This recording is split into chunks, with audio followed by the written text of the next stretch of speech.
계시한 우리 하나님의 말씀은 요한복음 15장입니다.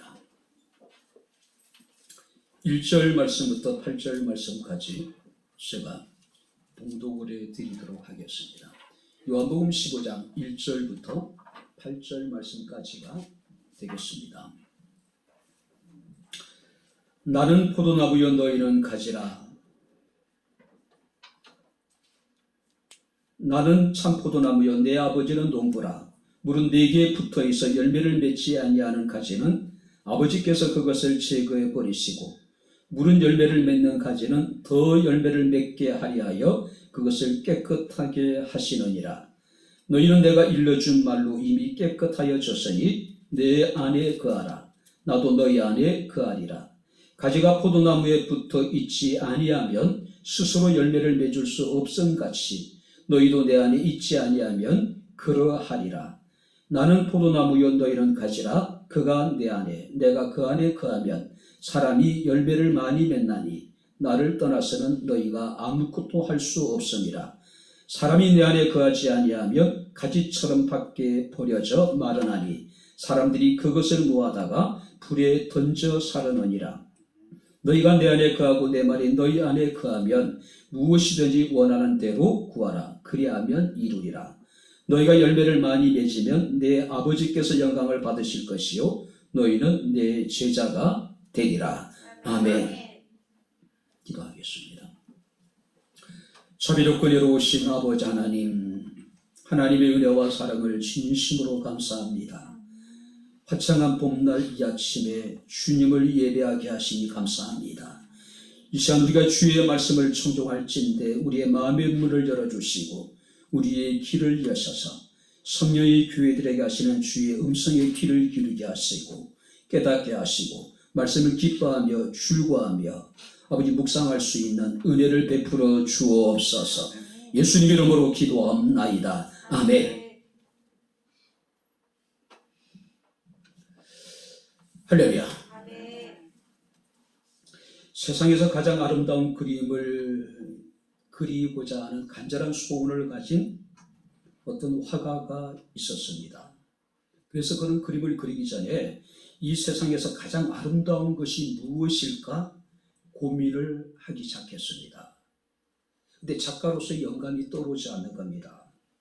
그래서 그는 많은 사람들을 찾아다니면서 그들에게 직접 세상에서 가장 아름다운 것이 무엇인가라는 이제 질문을 던지기 시작했습니다. 자, 어떤 종교인에게 물었습니다. 당신은 세상에서 가장 아름다운 것이 무엇이라고 생각하십니까?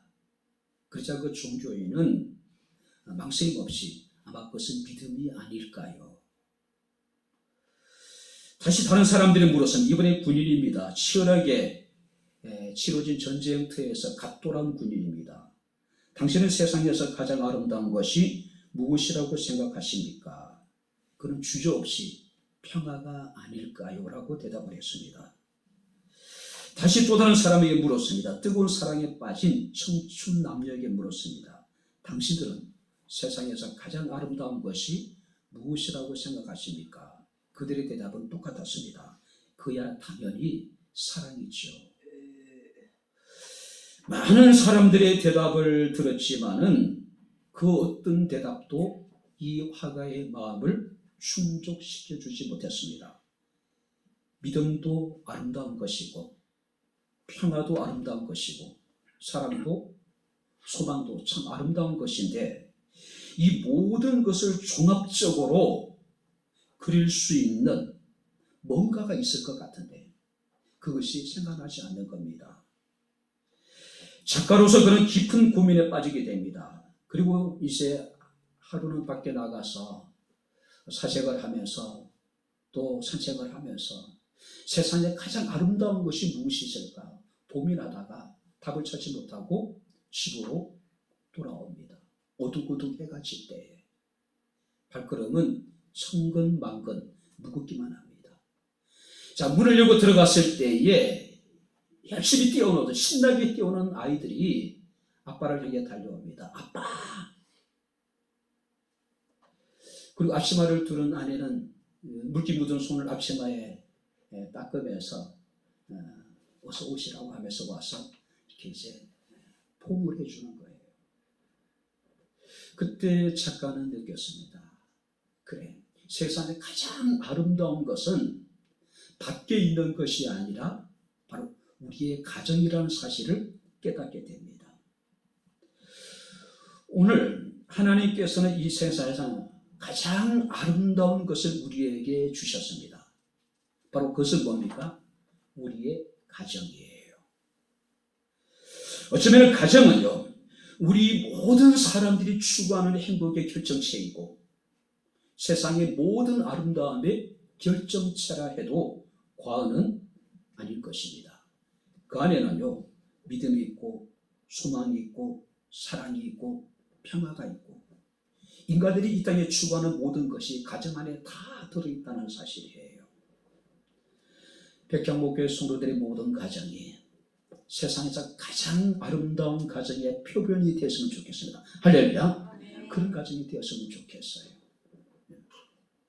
하루의 일과를 마치고 지친 몸으로 돌아가실 때에 가정에서 느낄 수 있는 평안, 치열한 경쟁 사회에서 느낄 수 없는 그런 믿음, 사랑, 소망, 오직 가정에서만이 느낄 수 있는 진정한 행복이라는 사실이에요. 오늘 본 말씀을 보게 되면 예수께서는 자신을 참 포도나무라고 말씀을 하셨습니다. 자, 여기서 참이라고 하는 것은요, 조금도 거짓이 섞이지 않는 생명력이 있는 진리라는 뜻이에요. 그렇다면 예수 안에는 생명이 있고 예수 안에는 진리가 있고 예수 안에는 어떤 거짓도 없다는 이야기죠.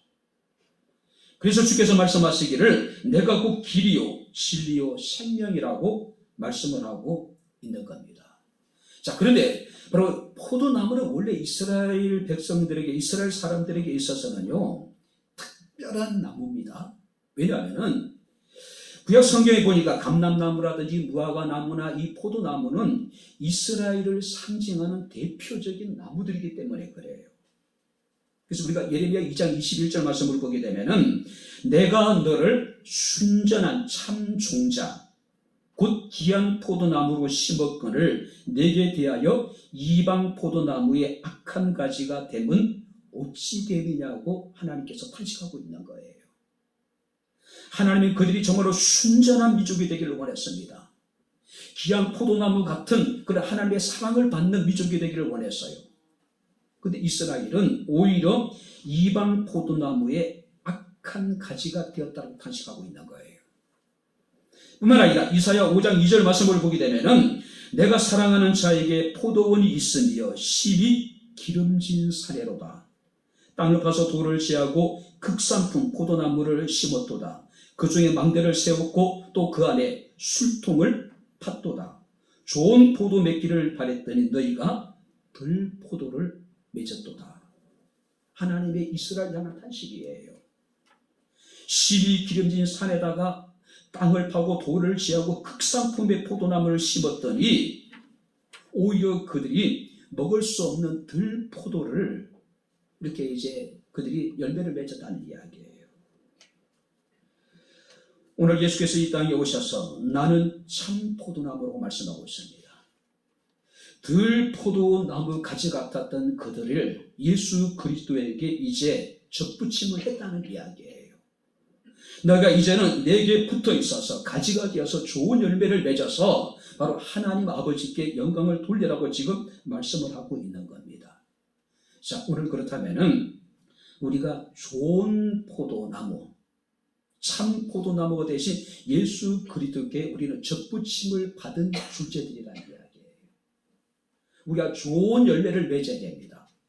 그 열매를 통해서 우리가 하나님 앞에 영광을 돌려야 돼요. 자, 그렇다면은 우리가 어떤 사람이 되어야 될까요? 우리가 어떤 가정이 되어야 될까요?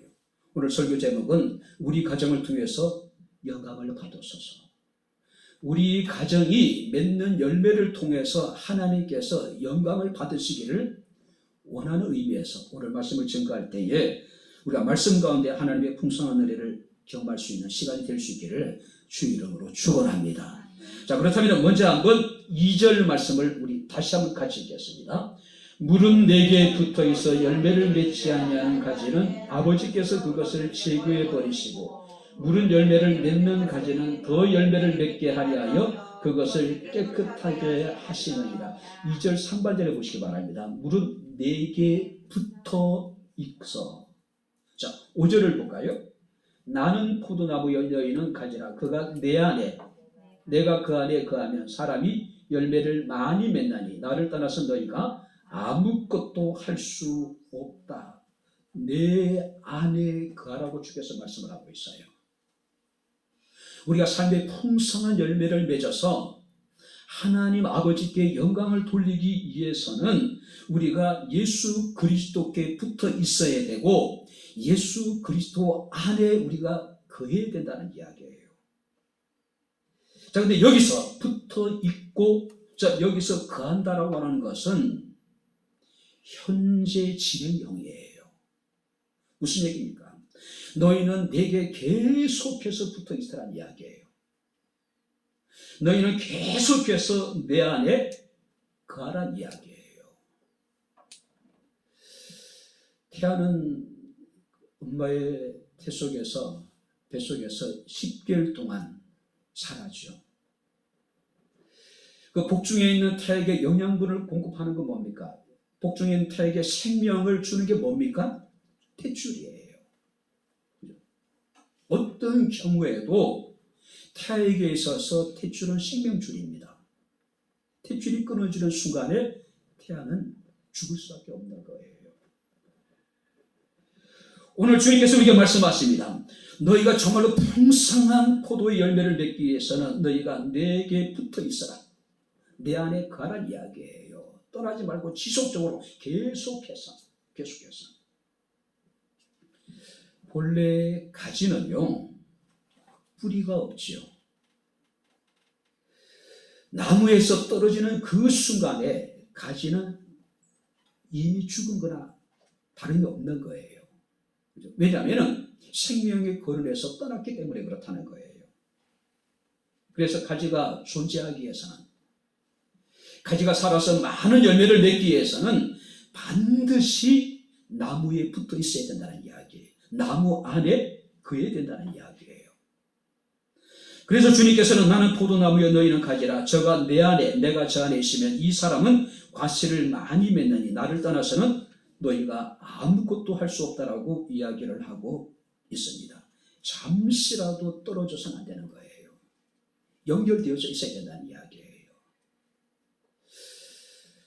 정종철 집사님의 아버님 장례를 치르면서 그 교회 목사님이, 원로 목사님이 그런 얘기 하시더라고요. 접촉과 연결에 대해서 말씀을 하시더라고요. 접촉이라는 게 뭡니까? 필요에 따라서 잠시 만났다가 헤어지는 거예요. 연결은 뭡니까? 지속적으로 계속해서 붙어있는 상태를 의미하고 있는 거예요. 많은 사람들은 신앙생활을 하면서 일주일에 한 번 잠시 교회에 남아서 주님과 접촉을 하고 예배가 끝나면 우리 다시 돌아가는 거예요. 반면에 어떤 사람들은 일상의 삶 가운데 매일매일 주님과 연결되어져 있는 사람들도 있습니다. 여러분들은 어떻습니까? 예수 그리스도와 접촉하는 신앙생활을 하고 있는 것인지, 아니면 늘 주와 연결되어져 있는 그런 삶을 살아가고 있는 것이 아닌지. 에머슨이라는 사람은 그런 얘기합니다. 믿음이란 예수 그리스도 안에 거하는 것이다.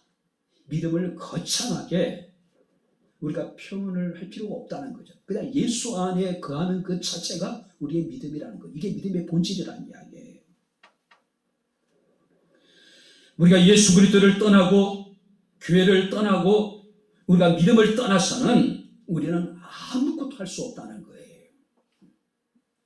우리 예수 그리스도를 떠나고 우리가 믿음을 떠나는 그 순간에 우리에게는 의심과 갈등과 원망과 불평만이 생길 뿐이라는 사실이에요. 자, 그렇다면 구체적으로 우리가 예수 안에 거한다는 것은 어떤 것인가를 한번 생각해 봐야 되겠죠. 우리가 예수 그리스도에게 우리가 붙어 있는 삶이라는 것은 구체적으로 어떤 것인가를 우리가 좀 이해를 해야 되겠죠. 자, 7절을 보시기 바랍니다. 10절 다 같이 읽겠습니다. 너희가 내 안에 거하고 내 말이 너희 안에 거하면 무엇이든지 원하는 대로 구하라. 그리하면 이루리라. 주님 안에서 계속해서 머문다는 것, 우리가 주께 붙어 있는다라고 하는 의미는 어떤 것이냐면은, 오늘 성경 말씀을 보게 되면은 너희가 내 안에 거하고 내 말이 너희 안에 거하는 것. 자, 히브리적인 어떤 그 표현 방법에 의하면, 이스라엘 사람들의 어떤 표현 방법에 의하면요, 그들은 종종 앞에 했던 말을 다시 뒤에 다른 표현을 통해서 그것을 강조하고 그것을 설명하는 그런 문화 구조를 가지고 있어요. 그러니까 앞에 어떤 말을 하고 난 다음에 뒤에 비슷한 얘기를 또 하는 겁니다. 앞에 했던 말을 강조하거나 앞에 했던 말에 대해서 구체적으로 설명을 해주는 거예요. 자, 그렇다면 오늘 성경 말씀을 보게 되면은 너희가 내 안에 거하고 내 말이 너희 안에 거한다는 얘기는 비슷한 얘기 같잖아요. 내 안에 거한다는 이야기는 두 번째 나오는 말을 우리가 설명해 줍니다. 강조하고 있어요. 내 말이 너희 안에 거하는 것이다.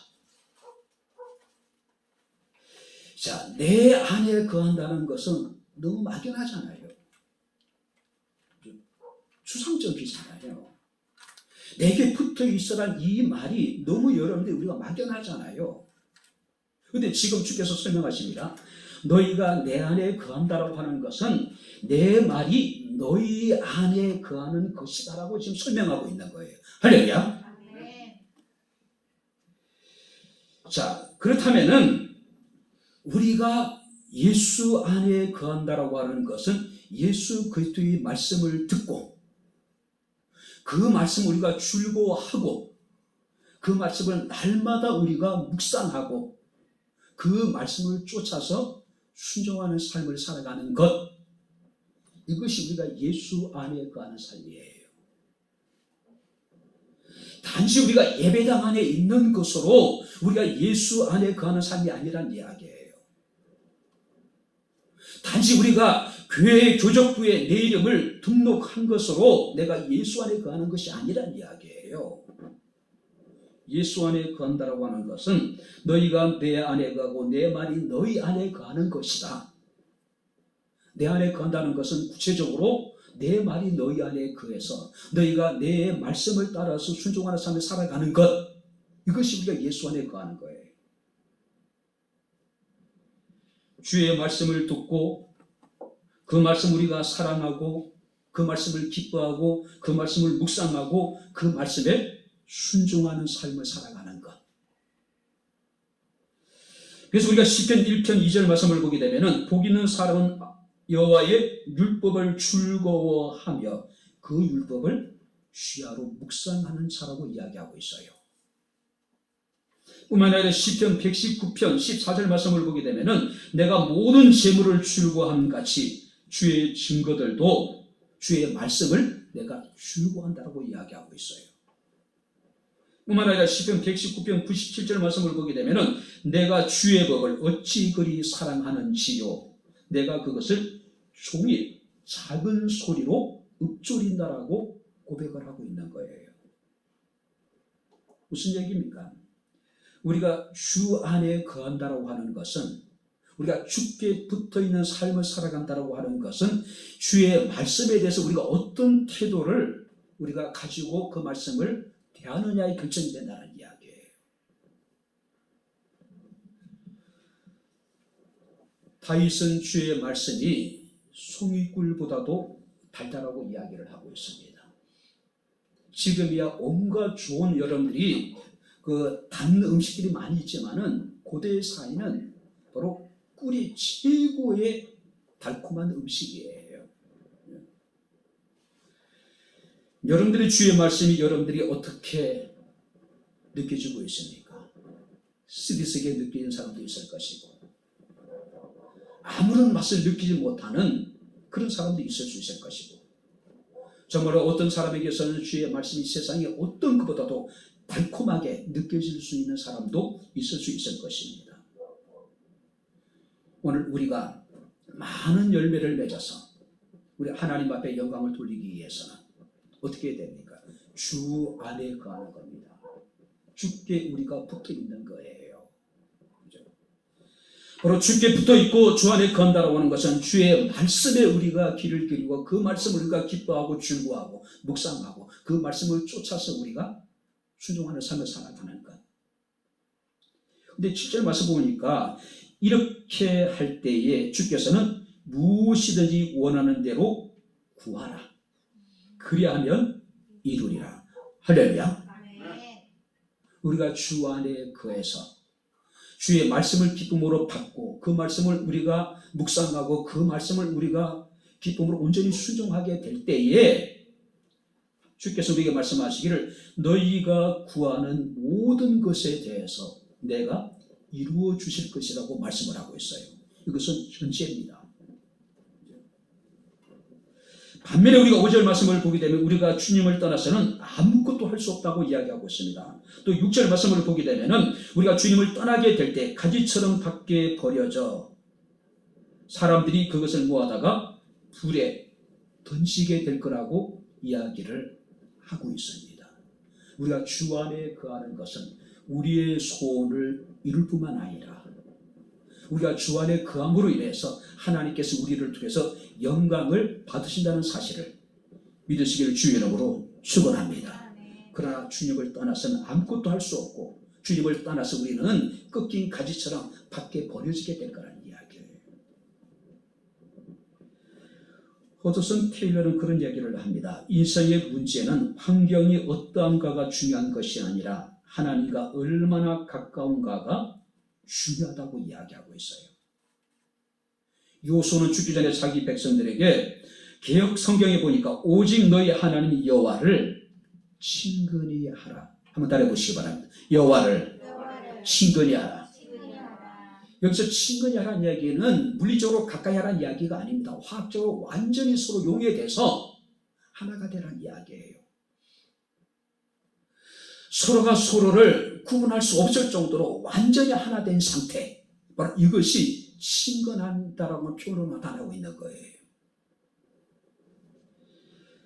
우리 백현목교회 사랑하는 모든 성도들의 삶이, 우리 백현목교회 모든 성도들의 가정이 정말로 주께 붙어 있고 주 안에 거하는 아름다운 복된 가정이 될 수 있기를 주의 이름으로 축원합니다.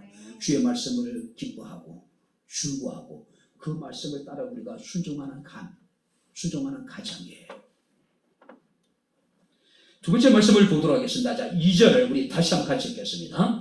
물은 내게 붙어 있어 열매를 맺지 아니하는 가지는 아버지께서 그것을 제거해 버리시고 물은 열매를 맺는 가지는 더 열매를 맺게 하리 하여 그것을 깨끗하게 하시느니라. 자, 오늘 2절에 보니까 제거하시고 깨끗하게 하신다. 열매를 맺지 못하는 가지는 아예 제거해 버리시고 열매를 맺는 가지는 더 많은 열매를 맺게 하기 위해서 그것을 깨끗하게 한다. 그 식물학자들의 말에 의하면요, 나무가 성장함에 있어서 또 열매를 맺음에 있어서 가장 중요한 것이 햇빛과 바람이에요. 바람에 나무가 흔들리게 될 때에 뿌리의 수분과 영양분이 가지 끝에까지 도달한다 그래요. 그러니까 나무가 흔들리지 않으면은 뿌리에 있는 영양분이, 수분이 나무 가지 끝까지 올라가지 못한다는 이야기예요. 물론 햇빛도 절대적이죠. 나무가 꽃을 피우고 나무가 열매를 맺고 나무가 성장하기 위해서는 반드시 바로 햇빛과 더불어 바람이 절대적으로 중요하다는 거예요. 여러분들이 과일 농사하시는 분들이 겨울 되나 또 봄이 되면 제일 먼저 하는 게 뭡니까? 전정 작업을 해요. 가지치기입니다. 이 전정 작업을 하는 목적이 뭐냐면은, 물론 이렇게 병들이는 가지를 쳐내고 쓸모없는 가지를 쳐낸다는 그런 의미도 있겠죠. 근데 더 중요한 건 뭐냐면은, 그 나무 가지가지에 햇빛이 골고루 들게 하기 위해서,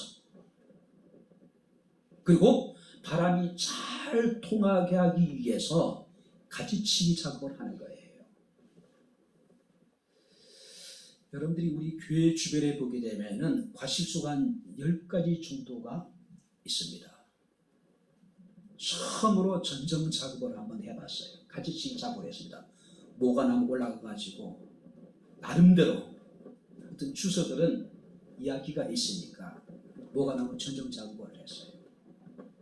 자두도 하고 매실도 하고 또 그 대추나무도 한번 해보기도 하고. 근데 유튜브로 봤습니다. 하나같이 하는 얘기가 뭐냐면은, 위로 곧바로 올라가던 다 자르래요. 45도 각도로 가지가 뻗어나갈 수 있도록.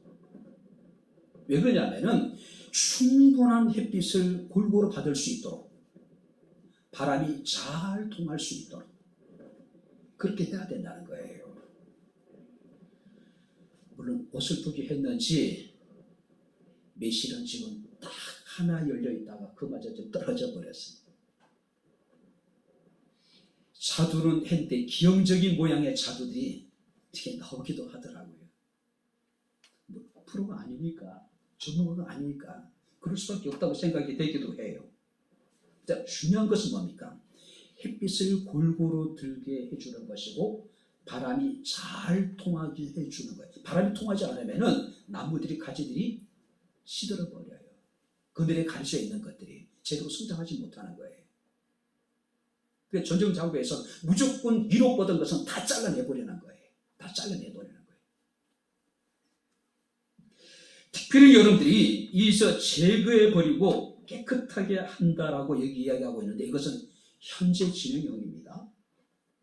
그러니까 반복적으로, 그러니까 한 번 가지치기 작업을 하고 끝내는 것이 아니라 수확할 때까지 끊임없이 불필요한 가지들을 잘라내는 작업을 계속해야 된다는 이야기예요. 이것이 전통적인 우리가 해석 방법입니다. 자, 그런데 헬라어에서 이 제거한다라고 하는 이 단어는 가지고 가버리다, 또 옮기다, 또 집어 올리다라는 뜻을 가지고 있어요. 자, 무슨 의미냐면은, 이 이스라엘 지역에서는 포도나무 가지가 지나치게 약하다 그래요. 그래서 포도 열매를 감당하지 못해서 꺾인다는 거예요. 그래서 어떻게 하냐면은 보통 막대기를 세워서 묶어두는 겁니다. 우리가 방울토마토를 여러분들이 화분에 심는 분들이 많이 계시죠? 방울토마토가 이제 싹이 올라오면 어떻습니까? 지대를 세워가지고 이렇게 묶어주잖아요. 그죠? 쓰러지지 않도록. 근데 이스라엘 사람들에게 있어서 전통적인 포도를 이렇게 이제 재배하는 방법은요, 그 포도 넝쿨이 땅에 그냥 이렇게 깔리도록 내버려 둔다는 거예요. 그냥 바닥에 그대로 내버려 둔다는 거예요. 우리 같은 경우는 세로로 대를 세우고 또 가로를 나무를 대가지고 또 그 사이에 줄을 연결해가지고 포도 넝쿨이 이렇게 이제 번져나갈 수 있도록. 근데 전통적인 이스라엘의 그 포도 농사의 방법은 땅에 그대로 그냥 방치한다는 거예요. 문제는 뭡니까? 먼지가 묻고 또 흙이 묻게 되잖아요. 또 땅의 습기로 인해 가지고 곰팡이가 생기기도 하고 짓물리기도 하고, 그리고 어떤 지역은 땅이 굳어져서 포도나무가 이렇게 영양분을 충분히 흡수하지 못한 일들도 일어날 수 있겠죠. 그러면은 농부는 어떻게 합니까? 물동이를 가지고 다니면서 그 가지들을 집어 올리는 거예요. 먼지가 묻고 흙이 묻고, 그 다음에 이제 이런 것들을 물로 깨끗하게 씻어주는 겁니다. 그리고 딱딱해진 땅들을 부드러운 땅으로 이렇게 이제 만들어서 충분한 영양분을 공급받을 수 있도록 만들어준다는 이야기예요.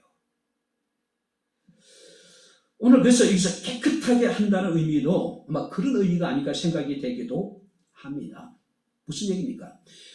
포도 농부는요, 이미 포도나무에 붙어있는 가지들이 열악한 환경으로 인해서 열매를 맺지 못할 때 무조건 잘라버리는 것이 아니라 그 가지가 열매를 맺을 수 있도록 깎아주고 도와준다는 이야기예요.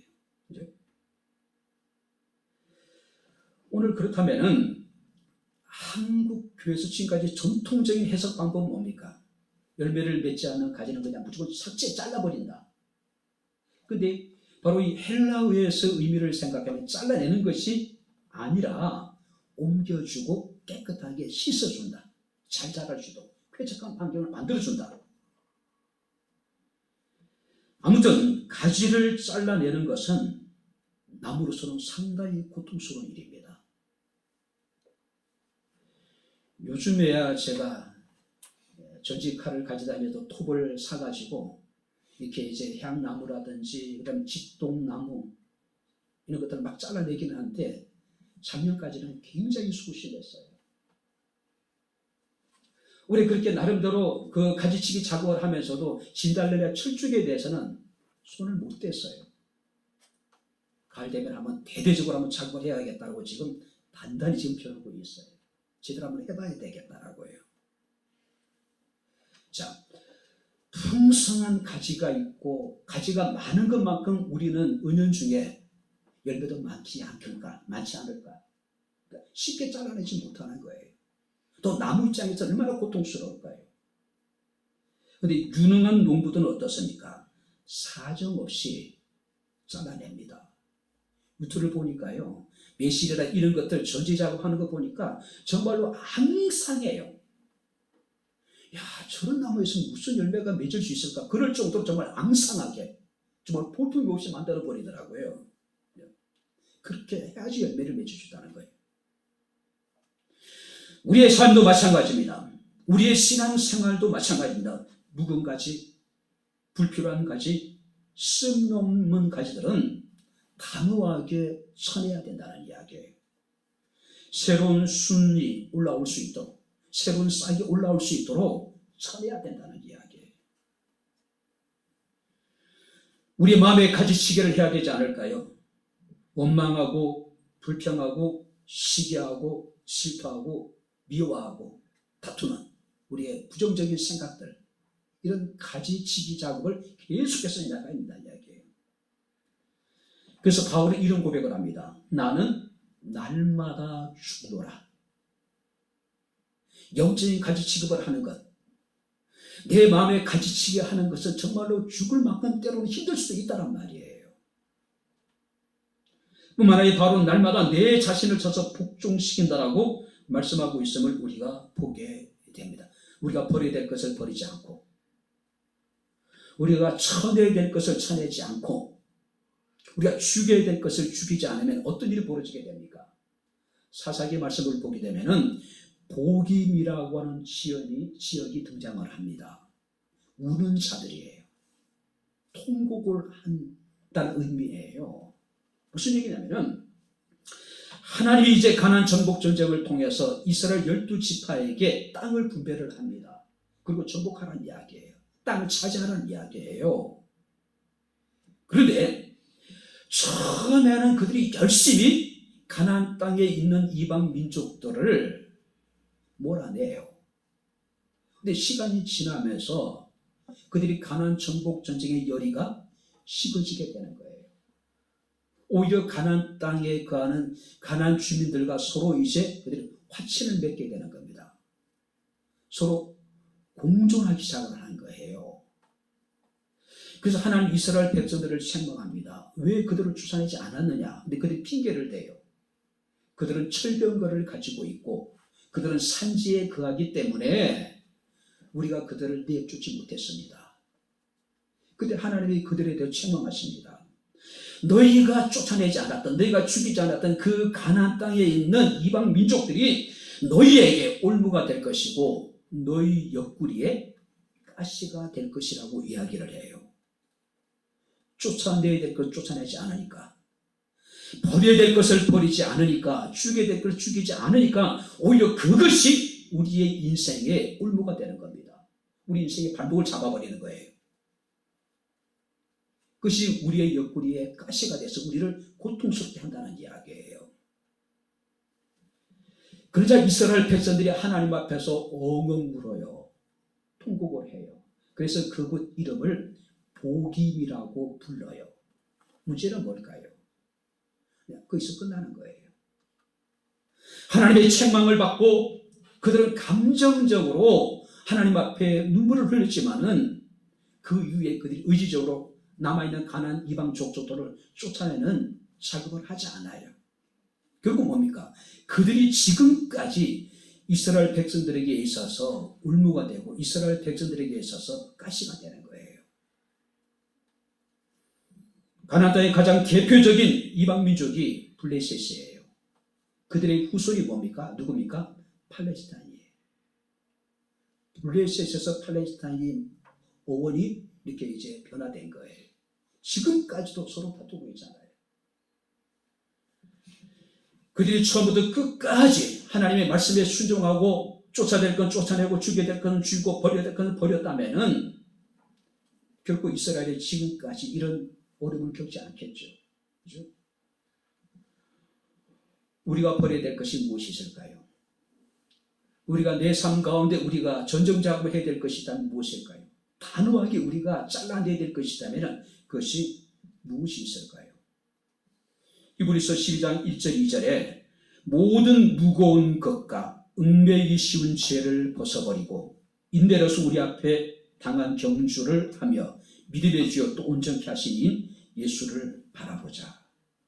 한번 따라해 보시기 바랍니다. 모든 무거운 것과 얽매이기 쉬운 죄를 벗어버리고 모든 우리가 신앙생활 하는데 장애물이 되고 걸림돌이 되는 모든 것들을 다 벗어버리래. 버리래. 얽매이기 쉬운 모든 죄적인 요소들을 다 버리라는 이야기예요. 저는 비염이 있습니다. 그 원인을 이제 검사를 했더니 돼지똥풀이래요. 가장 심할 때가 늦여름 때예요. 그때는 정말로 저를 힘들게 만들더라고요. 돼지똥풀. 돼지똥풀은 어디서나 쉽게 볼 수 있죠. 처음에는 아주 연약한 모습으로 나옵니다. 그런데 얼마 지나냐라서 이 돼지똥풀이 어떻습니까? 완전히 그 주변에 있는 것들을 완전히 초토화시켜버려요. 어떤 나무도 쉽게 자라지 못하도록 완전히 그냥 초토화시켜버려요. 그냥 질식시켜버리더라고요. 버려야 될 것을 버리지 않으면은 이런 일들이 벌어지게 되는 거예요. 가나안 정복 전쟁을 그들이 온전히 수행하지 못했기 때문에 남아있는 이방 민족들이 이스라엘 사람들에게 올무가 되고 이스라엘 사람들에게 가시가 돼서 그들을 계속해서 고통스럽게 만드는 거예요. 무거운 것, 얽매이기 쉬운 모든 것들을 다 벗어버리고 오직 믿음의 주 온전케 하시는 인 주님만을 바라보는 우리 모든 삶, 우리 백향목의 성도들의 가정이 될 수 있기를 주의 이름으로 축원합니다. 깨끗하게 함으로 하나님께 영광을 돌리는 삶이에요. 마지막으로 세 번째 여러분들이 8절 말씀을 보도록 하겠습니다. 8절 다 같이 읽겠습니다. 너희가 열매를 많이 맺으면 내 아버지께서 영광을 받으실 것이요 너희는 내 제자가 되리라. 너희가 열매를, 너희가 과실을 많이 맺으면 내 아버지께서 너희를 통해서 너희가 맺은 열매를 통해서 영광을 받으실 것이다. 열매입니다. 과실이에요. 성경에는 이스라엘을 상징하는 세 가지 나무가 있습니다. 감람나무가 있고 무화과나무가 있고 포도나무가 있어요. 성경에 자주 등장합니다. 이 나무들은 예수 그리스도를 상징하기도 합니다. 그런데 무화과나무나 감람나무나 포도나무 가운데 가장 볼품이 없고 쓸모없는 나무가 어떤 나무일까요? 포도나무예요. 포도나무예요. 포도나무는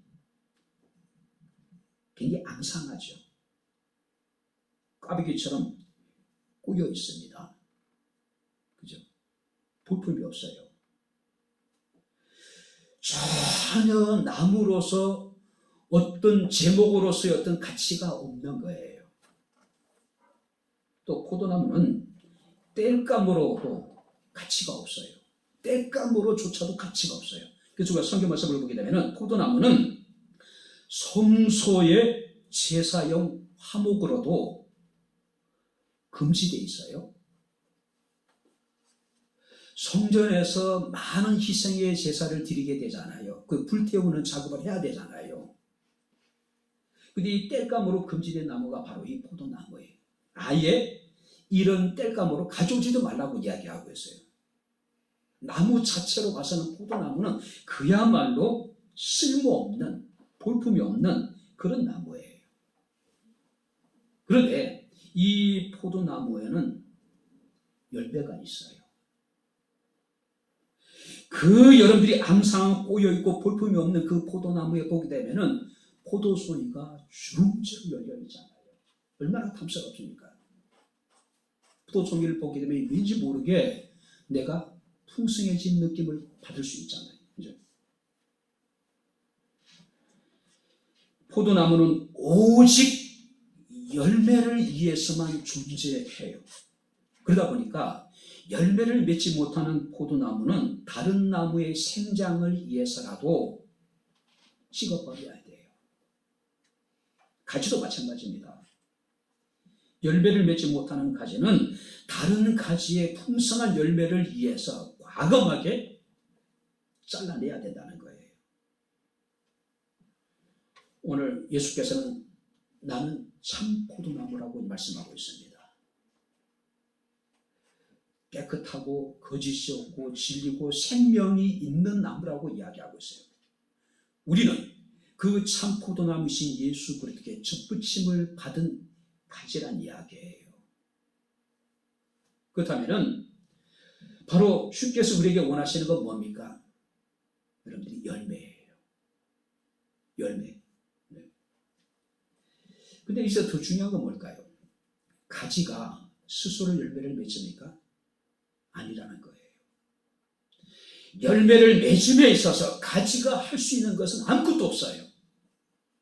그냥 붙어 있으면 되는 거예요. 붙어 있은 뿌리에서 나무로 또 여러분들이 그 가지로 영양분이 공급이 되는 거예요. 그럼 저절로 열매를 맺게 되는 거예요. 자, 그렇다면은 우리가 열매를 맺으라는 의미는 어떤 의미일까요? 우리가 뿌리를 믿고 나무를 믿고 우리가 그 나무에 붙어 있는 겁니다. 예수 안에 우리가 계속적으로 거하는 거예요. 달리 표현하면은 믿고 기다리고 있으라는 이야기예요. 기다리고 있으라는 이야기예요.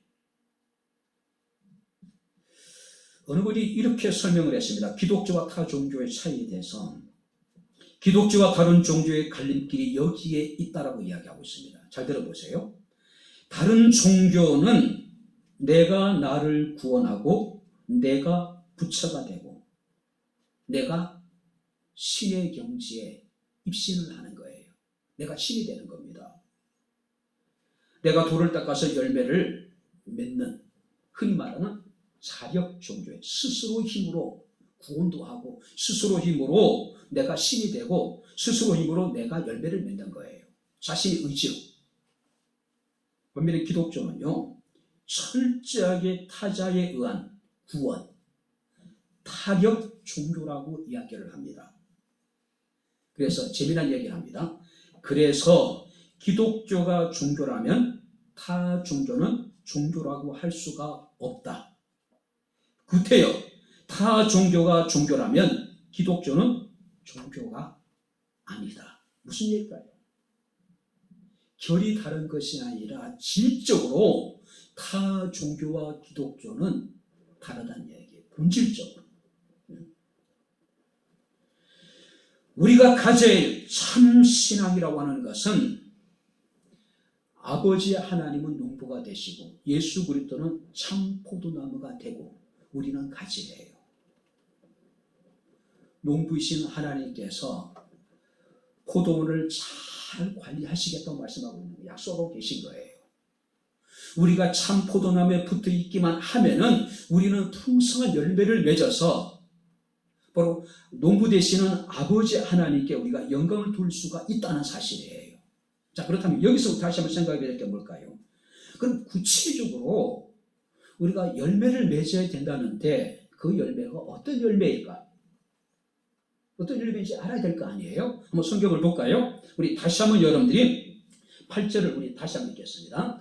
너희가 열매를 많이 맺으면 내 아버지께서 영광을 받으실 터이요 너희는 내 제자가 되리라. 열매는 뭡니까? 제자의 삶이에요. 제자. 여기서 제자는 두 가지의 의미를 담고 있습니다. 스승이신 예수님의 성품을 담는 것, 예수님의 마음을 가지는 것. 그리고 또 하나가 뭐냐면은 우리가 제자로서의 주께서 우리에게 맡긴 사명을 감당하는 것. 자, 여기서 중요한 것은 예수님의 성품, 예수님 마음을 갖는 것. 제자라면 스승을 닮아야 될 거 아니에요.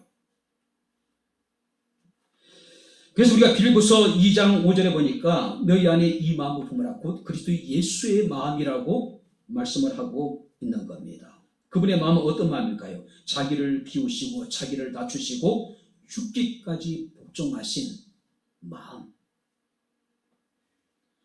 우리가 어떤 열매를 맺어야 될까? 끊임없이 자기를 비우고 자기를 낮추고 죽기까지 바로 주의 말씀 가운데 순종하는 삶을 살아가는 것. 쉽게 얘기하면 비움과 낮아짐과 순종의 삶. 비움의 영성과 낮아짐의 영성과 순종의 영성을 우리가 가지는 것. 이것이 우리가 바로 하나님 앞에서 열매를 맺어서 하나님께 영광을 돌리게 될 것이라고 하는 사실이에요. 특별히 우리가 여러분들이 갈라디아서 말씀을 보게 되면은 성령의 9가지 열매에 대해서 이야기를 합니다. 사랑과 희락과 화평과 오래 참음과 자비와 양성과 충성과 온유와 절제라고 이야기를 합니다. 그래서 혹자는 이게 보세요. 이 성령의 9가지의 열매를 잘 섞어서 하나의 성품을 만든다면은 바로 그것은 예수 그리스도의 성품일 것이다. 예수 그리스도의 성품일 것이다. 한마디로 예수의 성품은 뭡니까? 사랑이에요. 사랑이에요. 그죠? 그래서 하나님은 사랑이라고 이야기하고 있는 거예요. 사랑. 특별히 여러분들이 우리가 성령의 9가지 열매를 보게 되면은 모든 것이 사랑에서 출발합니다. 사랑 안에 존재합니다. 사랑으로 열매를 맺게 되는 거예요.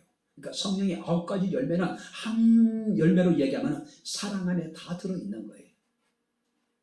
그래서 우리가 9절 말씀을 보시기 바랍니다. 나의 사랑 안에 거하라. 10절 말씀을 보니까 너희로 내 계명을 지키면 내 사랑 안에 거하리라. 12절 말씀을 보게 되면 내 계명은 내가 너희를 사랑한 것 같이 너희도 서로 사랑하는 것이라. 17절 말씀을 보게 되면 내가 이것을 너희에게 명하면 너희로 서로 사랑하게 하려 합니다. 할렐루야.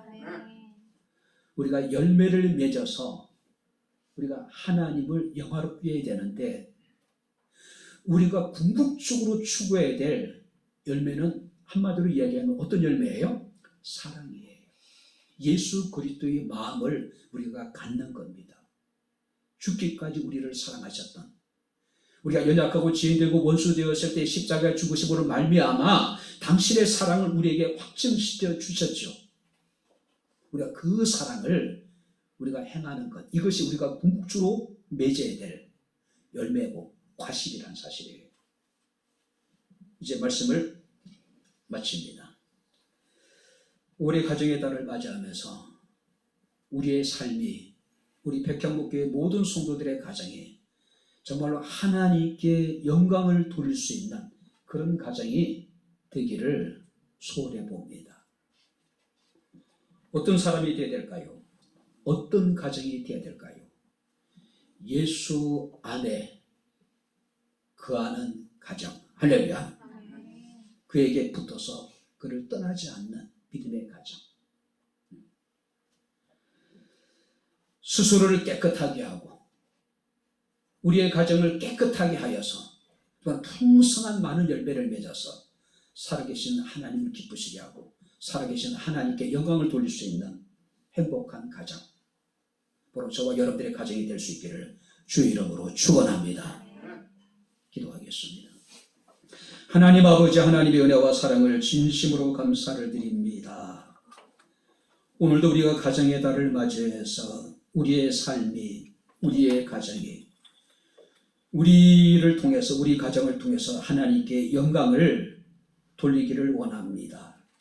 어떤 상황 속에서도 주 안에 거하게 하시고 우리가 아버지 더럽고 추하고 악한 모든 것들을 우리가 제거하며 많은 풍성한 사랑의 열매를 맺어서 하나님을 영화롭게 하며 하나님을 기쁘시게 할 수 있는 우리의 삶, 백야목에 사랑하는 모든 성도들의 가정이 되게 하옵소서. 예수님 이름으로 기도합나이다. 아멘. 이제는 우리 주 예수 그리스도의 은혜와 하나님의 크신 사랑과 성령님의 교통, 교제의 제 충만 역사 인도하시니 예수 안에 거하며 모든 불의한 것들을 제거하고 많은 풍성한 열매를 맺어서 하나님의 영광을 나타내기를 원하는 주의 사랑하는 모든 성도들 머리머리에 저들의 가정과 직장과 사업장과 이 교회와 이 나라 이 민족 위에 지금부터 영원토록 함께 있을지어다. 아멘.